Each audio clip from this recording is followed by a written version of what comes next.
Sur l'île de Salamine, cette petite crique a perdu une bonne partie de son charme. La marée noire a souillé la mer et les vagues ramènent avec elles le mélange visqueux. La pollution touche plus d'1,5 km de côte.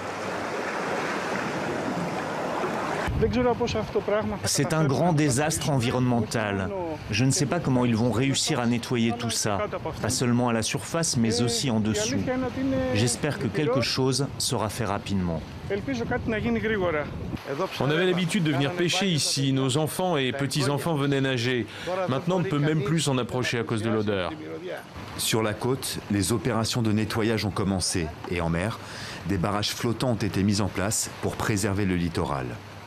C'est à quelques centaines de mètres de là que l'Adjazoni 2 a sombré le week-end dernier.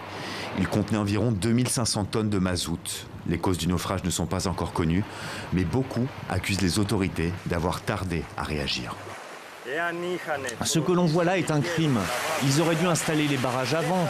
Comme ça, la pollution n'aurait pas atteint la côte et le pétrole aurait été nettoyé. Mais ils ont trop tardé. Le capitaine du navire et son second ont été mis en examen pour négligence. Ces dernières heures, des plongeurs ont réussi à colmater la brèche du navire, mais le mal est en partie déjà fait.